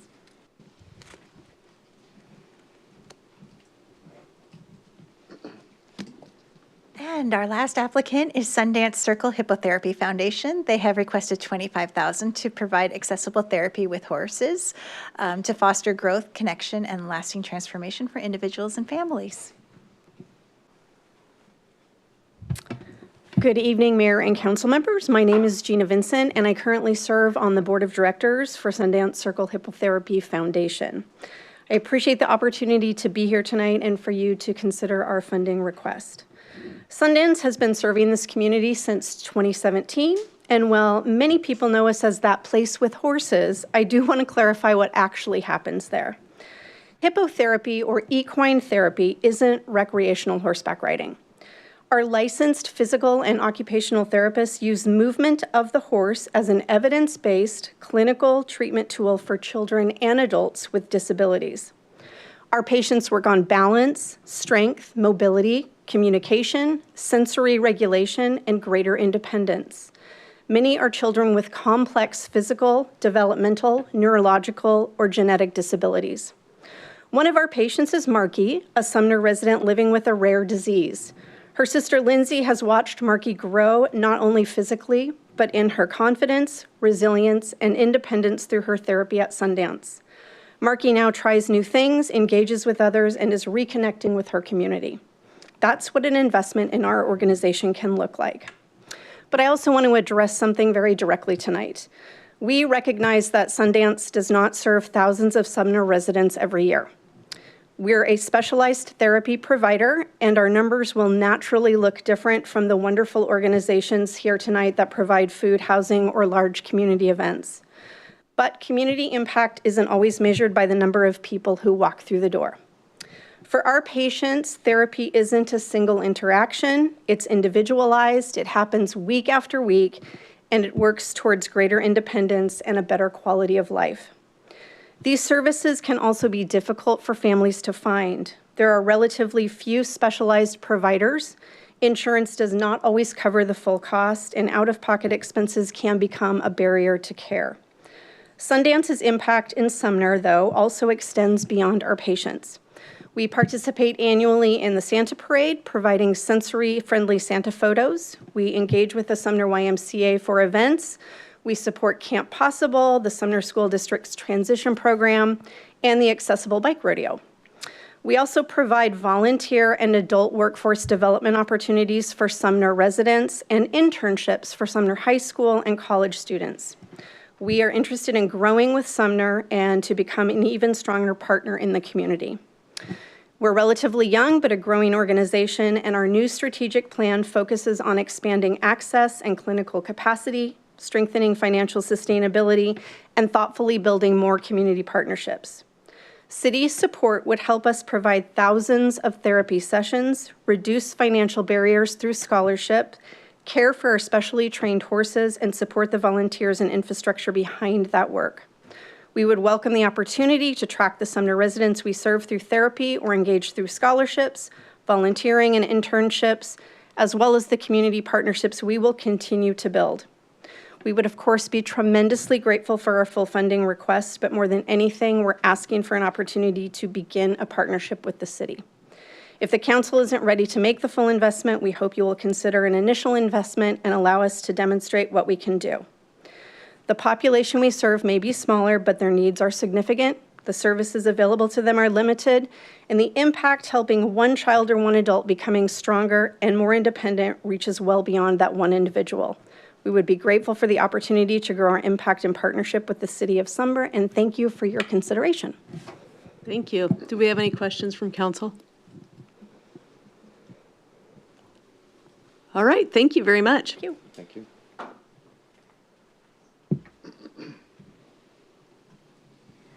Thank you so much. On behalf of the City of Sumner, I just want to pause there and thank all of our applicants for taking the time to apply and come here tonight and speak about their organizations.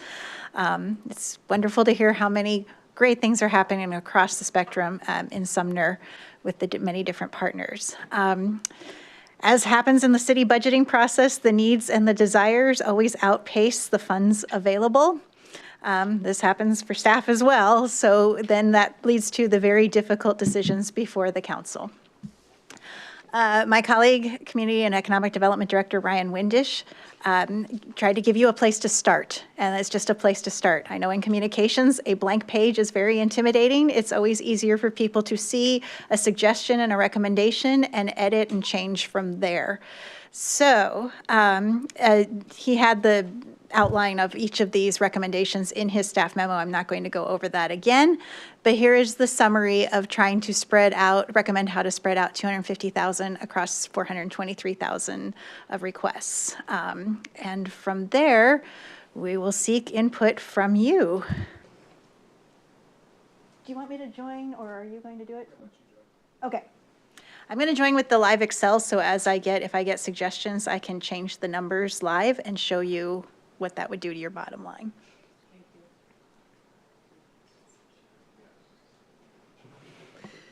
Councilmember Kenna has a clarifying question, please. Yeah, thank you, Carmen. And this might be for you. This might be for Ryan, if he's still with us online. But could you just set the stage for us in terms of the intent and the law around these funds and really the goal? Who we're trying to fund with these funds, just to make sure that we're kind of evaluating applications, on that purpose.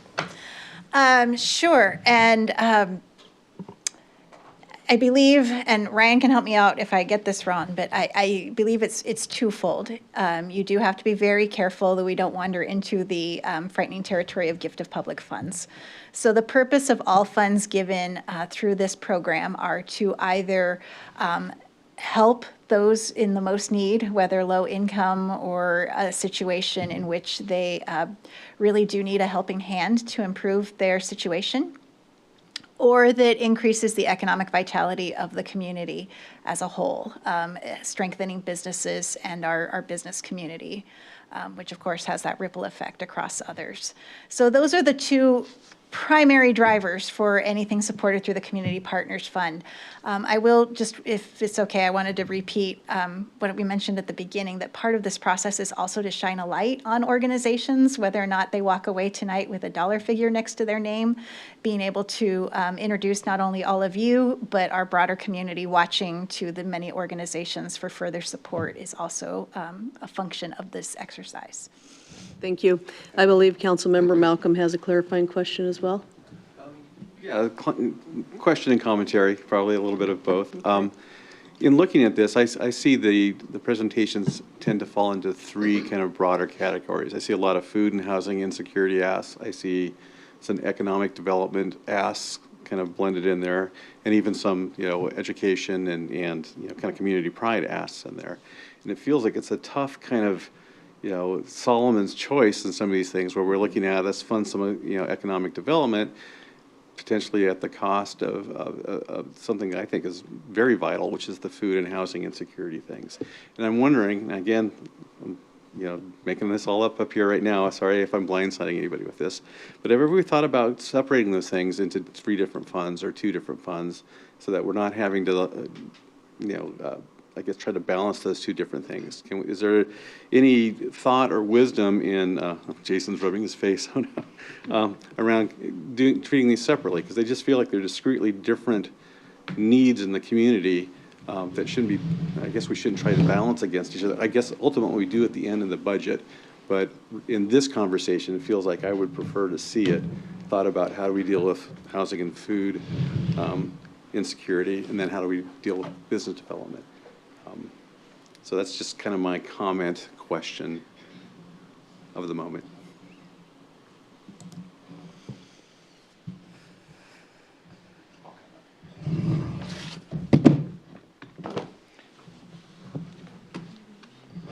Thank you, Councilmember Malcolm. I really can't see it here. Let me move that. Yeah.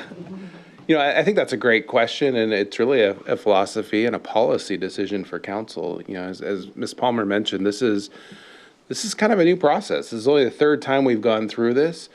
The requests for assistance always greatly, exceed what is available.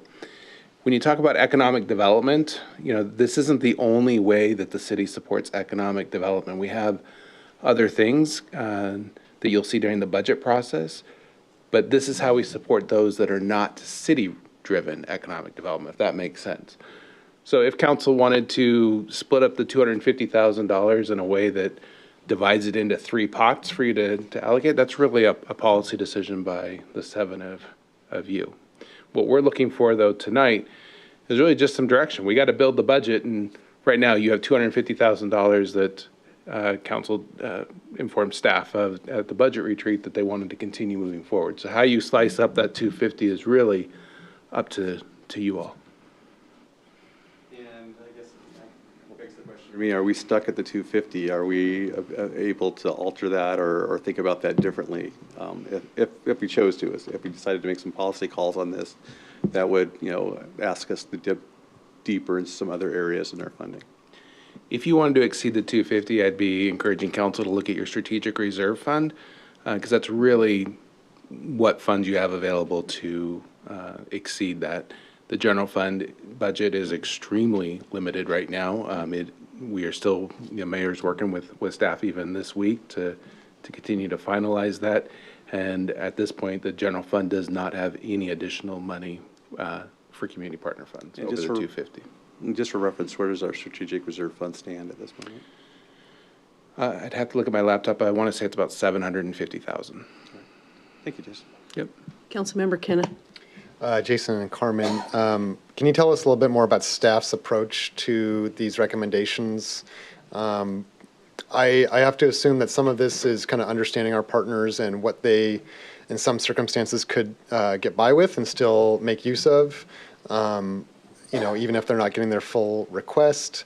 But just kind of talk through that process of how you identify those in need and knowing that you have to spread this around and make the most impact. Yeah, I will start, and then Mr. Windisch, if I forget anything, if you want to step in, happy to hear from you as well. So one thing we looked at was our existing partnerships. I'll use the Family Center as a great example. As Mayor Lee mentioned, we've been a long time supporter of the Sumner Family Center. They rely on city funds to help staff that center, and there's even a long-term agreement. The agreement doesn't state how much we will give annually, but it says that the city will be a supporter of that family center. So we look at what we've historically given them, and for reference, a number of years we gave $30,000 to the family center. When Mr. Stewart was on council, I think about 2017, we upped that to $35,000, and it's been static since. The next long-term partner is Sumner Main Street Association. Their job is really to help us manage all of the downtown businesses and help coordinate economic development activities as well as historic preservation and business growth downtown. And from a city and a staff standpoint, Sumner Main Street Association is doing a great job, and being able to have one point of contact to reach every single business owner downtown is a huge efficiency for the staff. When Sumner Main Street Association did not operate as efficiently as they do today, it was very difficult to communicate city activities and city needs with 40 to 50 different businesses in that historic downtown core. So it's an efficiency. And the other ones, they're all very well deserving, and we've historically supported things like the food bank and a number of these others, and just trying to find a reasonable amount of money to help as many of these groups as possible is what we aimed for. Mr. Windisch, should I answer that? Yeah, no, that's. I hope you all can hear me. I'm experimenting with my Starlink, so hopefully you can all hear me. We can. No, that is very good. That is spot on, Mr. Wilson. And this is difficult for council. It's difficult for staff. All of these organizations provide such great needs for the community. And some of my recommendations really have to do with what did we fund last time? Can we fund a little more? Can we keep it more or less status quo? And I think for generous influencers, they have demonstrated in this last summer, I think a lot more potential than we saw the first couple summers. So excited to see potentially see them funded at a greater level as well. Thank you. Thank you all. Okay, we have Deputy Mayor Elfers. Yeah, I just wanted to, I guess I have some thoughts on this too. And just in perspective, this is coming from the general fund, Jason, and that when we do our 1% property tax increase every year, I believe, and you can correct me if I'm wrong, but I'm believing it, we get like $50,000 extra in property tax every year. That also funds the general fund. Is that just kind of perspective in this dollar amount, 250? You're correct. We get about $52,000 every time we increase our property tax by 1%, which is the statutory maximum. On top of that 1%, we do get a slight bump for new construction and improvements, which ranges anywhere from an additional $30,000 to $70,000 on average. Thank you. Okay. Yeah, and I just wanted to, so we're looking at $250,000. It's a pretty, so I think some of the things I heard was just the cost of utilities that are going up, the cost of taxes are going up, the cost of food is going up. And so I just want to, as we're looking at this and trying to be conservative, I think I just want to acknowledge that we're spending money as a government.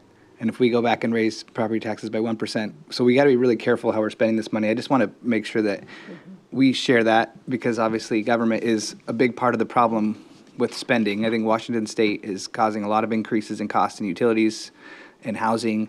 And so I think there's a lot of things that we don't want to contribute to the problem. So when we're going after these requests, I do think it's important to just put that in perspective, that we want to be very, like that. I think I ran across Council Member Evers last week when he knew he wasn't going to be here, and he was like, why are we donating through the city? And I think that's a valid question. I think it's something that we should acknowledge, the fact that government donating money rather than individuals donating money is a fairly, it's a little controversial in my opinion. And I think so that means we need to be really picky. And so I just want to say that my preference on this is, I think I would be happy to shrink this a little bit.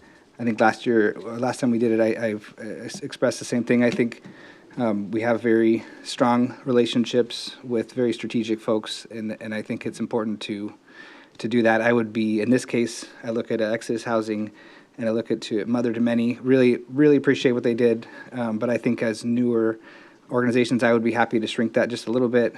In my preference, just to give them a chance. I like that they never have applied before or gotten anything from us, but I think I'd be happy to shrink that by maybe $5,000 a piece to get it to $10,000, and then I think other than that, I don't have a ton of specific feedback, but that would be something. If we wanted to shrink this, I'd be happy to do that, and I think it doesn't need to change a lot. I think we're pretty much consistent with the 25-26 amount. Those two new ones, I think they really sound really like great opportunities to start a partnership. I'd rather start it a little smaller. That's my specific ask. City Administrator, Jason. Thank you, Deputy Mayor Elfers.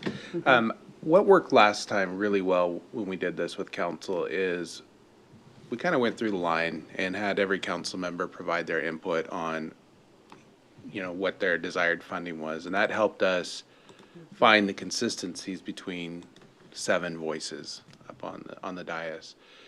So I would suggest, Mayor, if that's amenable, that we do that again, because I think we'll see some clear patterns. Just because staff recommended something does not mean that council can't move those numbers up, down, or keep them the same. So I think Ms. Palmer captured what you just said, Deputy Mayor Elfers, in your comments. But Well, I would say that I agree with you. I know, I'll just add, thank you, Deputy Mayor Elfers. That's a great starting position. Having done this a few times prior, I know that it's gut-wrenching for everybody up here because everybody wants to help everybody. But I think that Deputy Mayor Elfers set some nice boundaries in terms of fiscal responsibility, because you, as a council, you are giving away the taxpayers' money to help these organizations, and we do value that. So I think we should go ahead and do it that way and get ourselves normalized somewhat with the agreed to amount that everyone agreed to in the last retreat, and we'll just go from there. So how about we start with Council Member Malcolm? Well, I appreciate that we agreed on that the last retreat, but I'm just pulling back from that just because that was in a vacuum with not a lot of information. And this is our chance to kind of look at real asks from real people being framed in real situations. So I'd ask for us to maybe give ourselves a little forgiveness on that commitment from 6 months ago on $250,000. So my thought, I don't have very specific funds like Deputy Mayor had on what should go, but I do have I guess a working philosophy on this, is that try to, the things that are helping with food and housing insecurity, fund them as much as we can in this. And if we have to dip into our other funds to help kind of also fund the economic development stuff as requested. It seems like we're meeting the economic development requests pretty close to what's being asked, and we're cutting back on some things that might help some of the more indigent folks in the community. So my ask is that we look at those things, maybe upping them, and if we go over the 250, that we consider going into strategic reserve. I don't have specific numbers yet, and I probably won't have them till the end of the meeting. Okay, so I'll come back to you last. Perfect. How's that? Thank you. Okay, Councilmember Hochstetter. Thank you, Mayor. Thank you, Mayor. I think, first I would like some clarification because I can see this really expanding this discussion as far as maybe framing it and setting some boundaries on where we're at. So Jason, if we were to go over 250, we are then in the general or the strategic fund. That would be staff's recommendation. You'd have to access your strategic fund. Okay. And just keep in mind, there might be other things in the budget that you want to access your strategic fund for. Because there are a lot of other asks that council has talked about regarding economic development, like economic development grants, different studies for East Sumner, for example. You might need your strategic funds for those, or even to accelerate road construction projects that council's been prioritizing over the last couple of years. Okay, so for me, I would like to stay the course at that 250 because I've heard maybe reducing, I've heard maybe considering more. I think given the years past where we've been, it's a fairly new process for us. We have bumped it up from 200 to 250. So for me, Mayor, my recommendation is we stay at that 250. And for as far as the staff recommendations, I have a lot of trust in the staff. And as I'm doing my own, I did my own before I looked at the staff, and mine was very close to what the staff had. So I'm in close alignment with the staff, and I'd like to stay the course at that 250 as far as their decision today. Okay, thank you. Deputy Mayor Elfers, do you have anything else you'd like to add, or are you good? I'm good. Okay, and so, can I go to you? Okay, Councilmember Kenna. Yep, I'm ready, Mayor.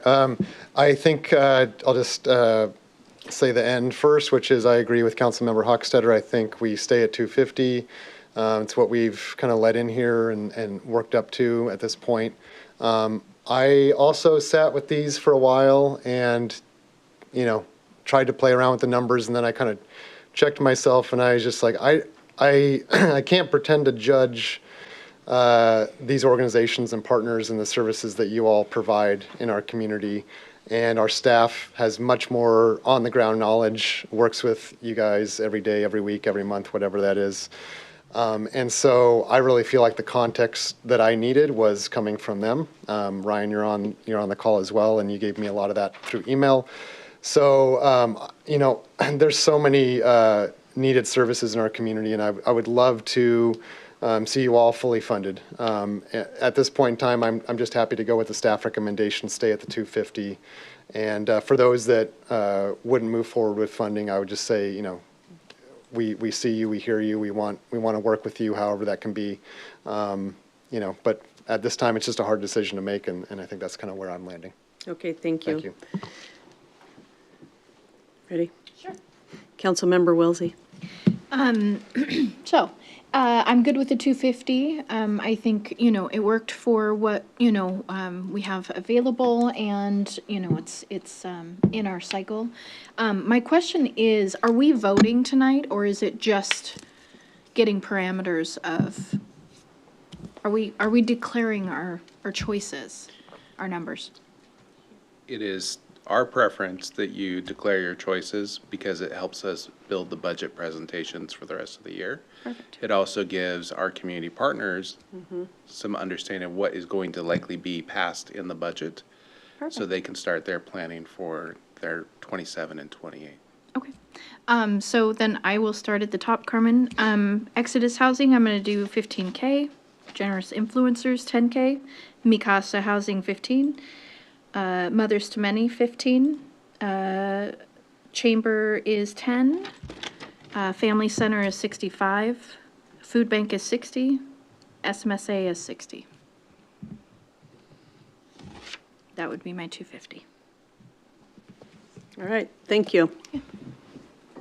Mr. Isaacs, Councilmember Isaacs, are you ready for this? Yes, I am. Okay, push. All right, let's just get you We're up not here. ready for the math thing. It's all right.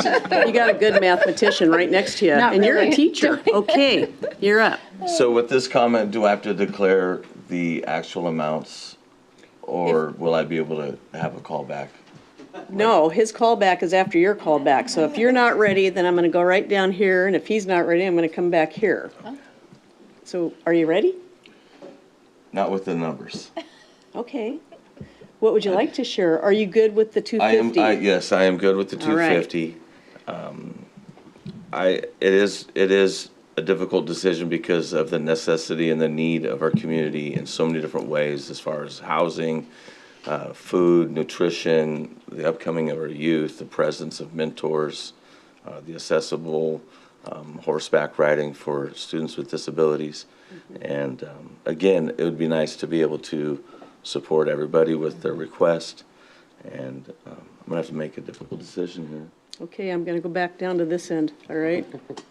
Councilmember Malcolm, are you ready?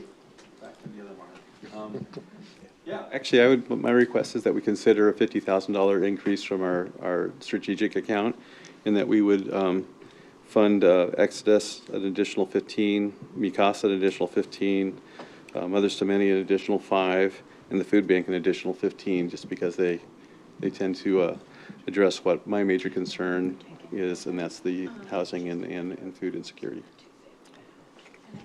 Did you get all those, What was Carmen? the food bank? Pardon? What was the food bank increase? Up to 65 from 50, so another 15. Total of 50,000 extra. Thank you. All right, are you ready? Yes, I'm ready. Okay. Hi. I too trust the staff and the city very much, and with their partnerships that they've worked in the past with these organizations. And I say we keep it at 250, and I agree with the recommendations that the city has proposed. Oh, thank you very much. All right. So, what are we seeing there for common? 1, 2, 3. Ms. Palmer's gonna She's mark I it up see her here going for quick. you.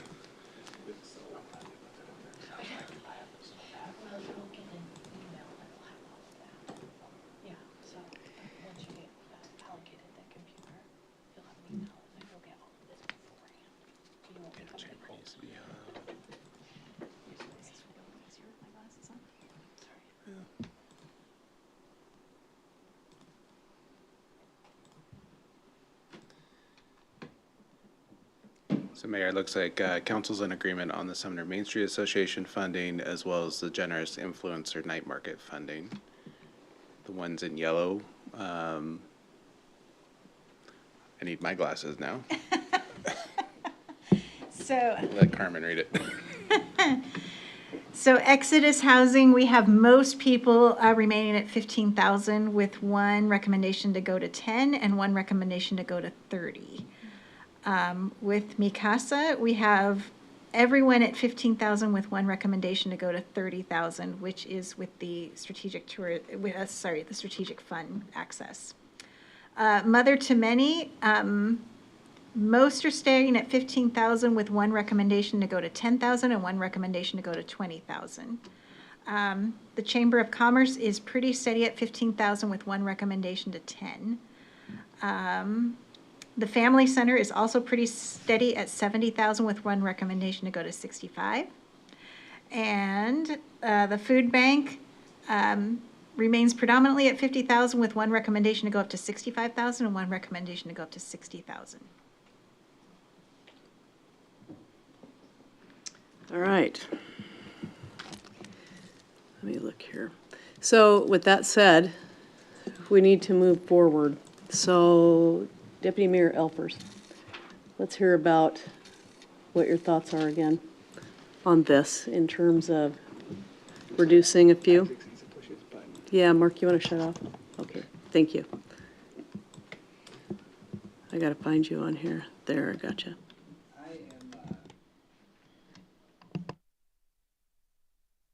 There you go. You're off. I'm off. We're all off. Yeah. I didn't turn it off, but I think I'm okay. back on. I'm okay if we stay at the recommended council the staff recommended number. I do prefer. Like I said, I think I like keeping people's money in their own pocket to donate personally to stuff. That's how I like to do it. And I think the more you give out of state or government money, the less people have. They're paying more taxes to do it. So I really do like the idea of keeping it lower. I think that, but I'm happy to go with the staff recommendation if that's the most common idea, because it's not significantly different than my proposal anyway. Thank you. Councilmember Malcolm, do you want to talk about your logic here? Thank you. Yeah, I feel like, we're seeing increased costs in everything in the world. I know that these groups are being hit as hard and probably harder because we're seeing more requests, and we don't see anything, I guess, fending that off in the near future. Have a little bit different philosophy than Deputy Mayor Elfers in that, government's kind of the last resort for when these things aren't being picked up by the community. And I think the reason why these exist sometimes and why these asks exist is because we're just not seeing enough of that, community commitment. So I feel like we need to kind of help fill that gap for right now. So that's kind of my philosophy around it. And I feel like, again, coming back to that, my original thoughts on business development versus community help, I feel like we have conflicts there that are making us think about it a little differently. And I'd like down the road for us to maybe separate those two concepts and maybe talk about them separately. Councilmember Kenna. Jason, just to pull on the thread of the strategic reserves, a lot of us are new up here, fairly new. Going through a budgeting process, how likely is it that we get to that and one or two of us have a pet idea, a real interest in something, a curiosity, and we want to fund something, and we wish we had that $50,000, we wish we had that $100,000. I mean, in your experience leading these budgets with previous councils and mayors, what does that look like? Because I can imagine there's a few of us up here that might have a couple things we really care about, and we might need that money down the road, right? That's a great question. I think we need to start off, what is the purpose of the Strategic Reserve Fund, and then just reserves in general? So reserves in general, the whole point of reserves is for the city to save up money for a planned activity, some sort of capital project or investment in the community. Strategic reserves were specifically designed in 2017 when the council at the time accessed bank capacity that we had been storing in our property taxes. And when they did that, they said, you know what, we don't have a specific need right now, but we want to take some money for grant match, some for street capital, and then some for this strategic reserve. And the strategic reserve is really meant to be that gasoline on projects. So when we need to do something, so we've used it for Washington Street. We were going to use it on Wood, but Wood and Main, we actually got some last minute grant funding, so we were able to take that money and reallocate it towards the utility Wooner Town Center project. $700,000 is nothing insignificant, but that's one project when you think about it.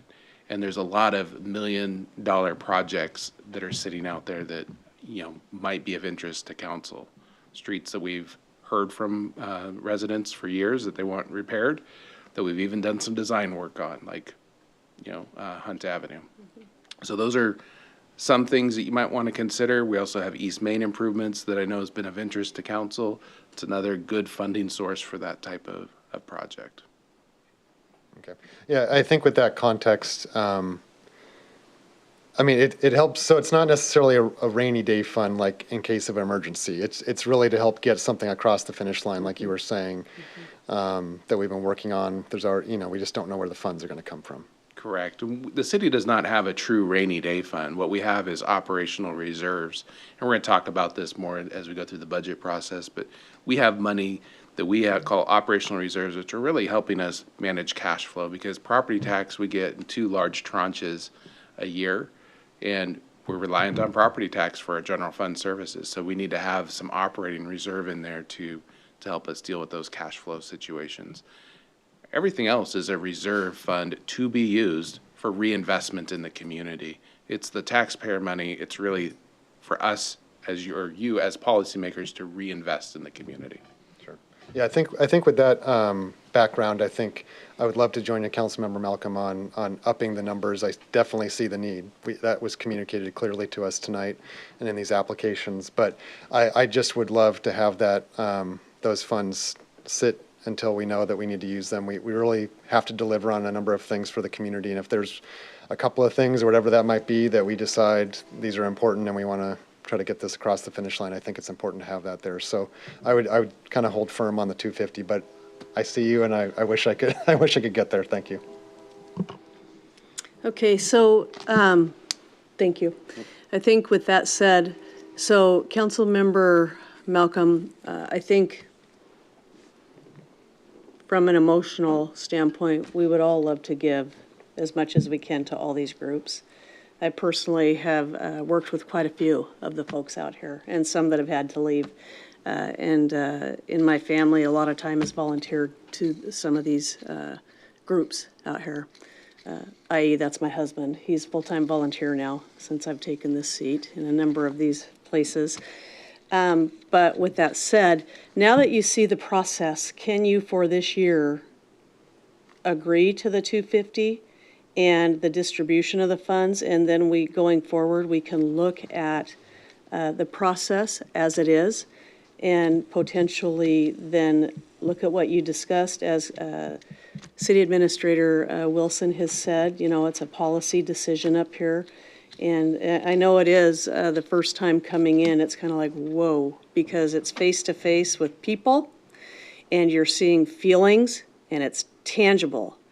And so it is hard. It has been hard in the past when we've seen people sitting here and we have to say, no funds, right? And it is hard because it tugs at you. So I'm wondering if you can look at this in that way, and then we can, as a council, move forward looking at the process and how we do this. You're on.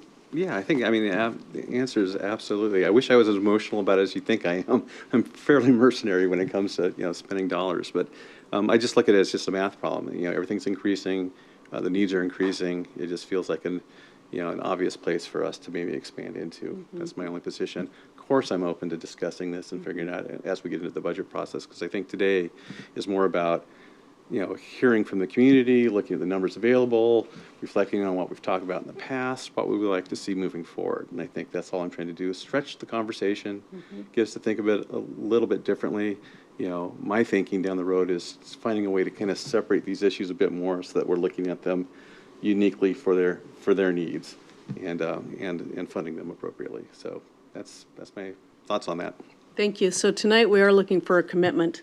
We are looking for a commitment from the council so that the people that are here, one, they understand that what dollars will be donated or given to each of their entities. And then two, for us, as Councilmember Wilson has stated, we are thick in our own budget process here in the city right now. And so that's why we need to know as well moving forward. So I'm hearing Councilmember Wilsey is good. Councilmember Isaac is good. Councilmember, are you good? Okay, Ken is good. Deputy Mayor Elfers is good. Councilmember Hochstetter, you're good. Councilmember Malcolm, are you good? And would your distribution be as you see here, following the themes? So are you good with the 250K? I'm good with the 250K. Yeah, I will concede to the 250K, and I'd probably model more of what Councilmember Wilsey, how she divided it. Okay, so Go ahead, you're on. So what I'm looking at is boots on the ground. Who's got boots on the ground? What does that look like, and how many people are they serving, and what is the need there? So that's kind of where I did my, heavy hitters versus the. It's not necessarily dividing up what they do, but it's how impactful that has towards the community. I'm fine with adjusting the resource center and the food bank because again they're almost working together in a lot of ways, so they kind of piggyback off of each other. So I'm fine with adjusting that to the consensus. So yeah, I can kind of I don't mind falling in line. I'm just looking at boots on the ground. That's my makes sense. That's my Thank you. perspective. Thank you for that. So Councilmember Wilsey, just to Yes, sir. clarify, you're okay with the staff recommendation for the family center as well as the food bank? Yes. Okay, thank you. Yeah, I can lean in that. Thank you. Okay, so I want to be considerate here. Councilmember Malcolm, how are you feeling on this? You need to turn off and then on again, I guess, or you're on. There you go. There you go. No, I think, if you're looking for, are you looking for consensus for all of us to be in the same, nodding the head in the same direction? Yes, please. Okay, I didn't realize that. I thought I could be out here and could be 6-1 and we'd be okay with that, but it sounds like you're looking for me to concede to it. I will, I guess, in order to move it forward, I will concede to the $250,000, and just note that I will probably be a broken record on this in the future. Taken. Noted. Understand. Okay, thank you. So what do we have there? What's our final? So Mayor, where we ended up was following the staff recommendation all the way across. Okay. All right. Thank you. That's what we have. needed. All right, thank you. Thank you. Thank you very much for everybody that came and presented. Every single one of you are valued. Please understand that. Sorry it's not so emotional for you. It's very emotional for me. It's okay. Well, it's all right.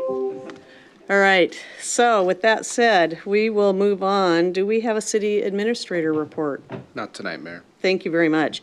And I'll move on to agenda setting. So do we have any, the meeting agenda calendar, any changes? Yes. Councilmember Wilsey. Public, I'm sorry. Oh, sorry. Thank you. Go ahead. Yes. Public, what's that? Safety? Public safety, thank you. Okay. My brain went left. Public safety is going to be moved to stay on Wednesdays, the third Wednesday. We're going to move it to 11 a.m. tentatively for the next 3 months. 11 a.m. next 3 months. Okay. Correct. Anyone else?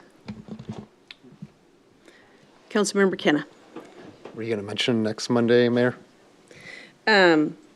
What am I mentioning for next Monday? We have the retreat Oh, in place of the meeting. well, I guess I wasn't I'll let you because I or didn't have staff it in take my that one. notes, but I am Sorry. now. Okay. So we'll be having a retreat. Thank you. Instead of a regularly scheduled council meeting. It starts at what time? It's 1 to 7, and it's at the YMCA.